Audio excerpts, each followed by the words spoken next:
Miley Percocet, Percocet, Miley Percocet, Percocet, got it. What is up, guys?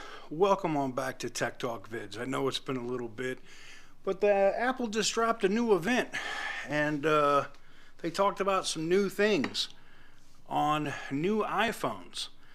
And you know, if you have an older iPhone like this, like the SE3, or you know, another iPhone, you could upgrade. And we're going to talk about, I guess, why I'm probably not buying these new iPhones, but we're going to talk about all the things that dropped with the new iPhones real quick, and go over the different reasons why maybe you want to buy the new iPhone, and my initial thoughts and impressions from what I've seen so far. So let's jump directly into it. They talk about the Apple Watch Series 10, bigger screen, brighter display. Miss me with that. We have new AirPods and AirPods Max, which all they did was basically put USB-C on it. They're the same damn $500 overpriced headphones. As far as the AirPods, though, the fact that they are moving in a medical direction as far as hearing aids, that is actually kind of dope. Next, they got into the iPhone 16 and 16 Plus with a slightly different color set this year. And yes, if you've seen the camera move around, it is a little different. So you can do that spatial video or whatever they want to call that. There's all the different colors that are available this year. And they also increased, I guess, in size, or 6.1 and 6.7 on the displays. Which, to be honest, between those two, I mean, that's a pretty happy medium for most people. We got into the processors. This year, they are not using food stamp or last generation processors.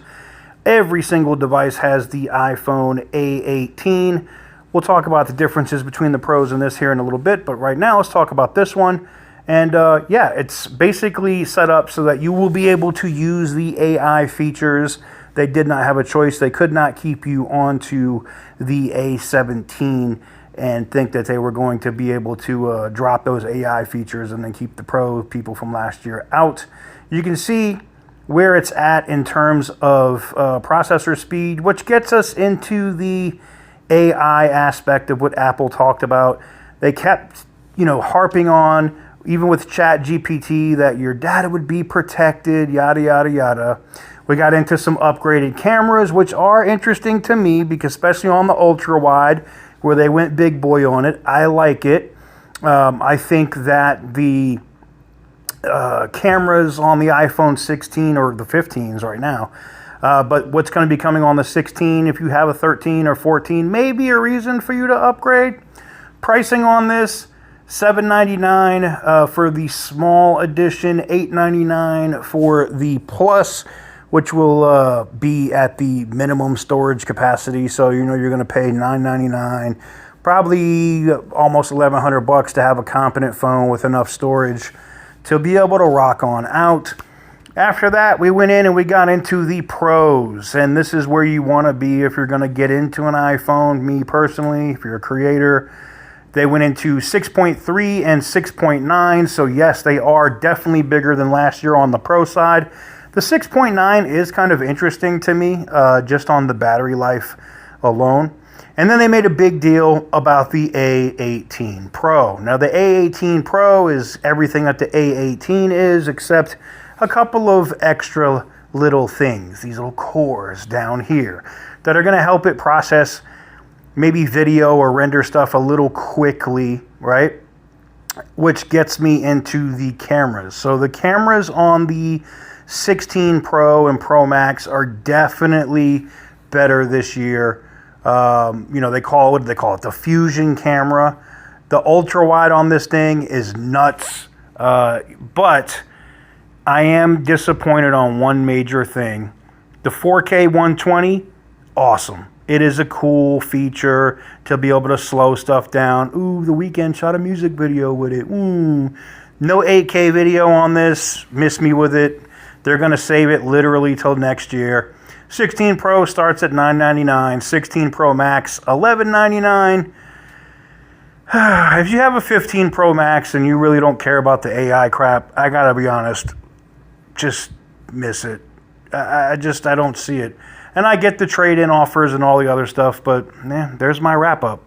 So there you basically have it. Look, man, for me personally, I use the Pixel 9 Pro XL. I use the OnePlus 12 and the OnePlus Open as kind of like my rotating primary phones. I do have iMessage on all my Androids thanks to Blue Bubbles. In case you didn't know that was a thing, that's actually a thing. And for when I have to absolutely have an iPhone, I use this. I use this little SE. Works perfectly fine, no issues. Because I literally use it just for iMessage. Everything else I do is on Android. And at this point, 2-3 years ago, it was probably more important to have an iPhone for social media, like Instagram, Threads, things of that nature.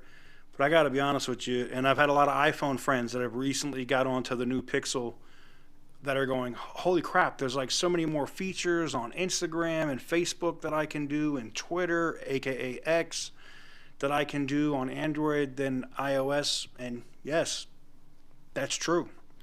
But I'm not hating on iOS as a platform.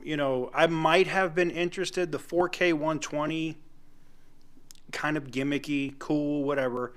But the part that really got me the most was probably the 4K 120 and not having 8K 24, 8K 30. That'll be the reason to upgrade next year, right? Is because next year we'll have 8K.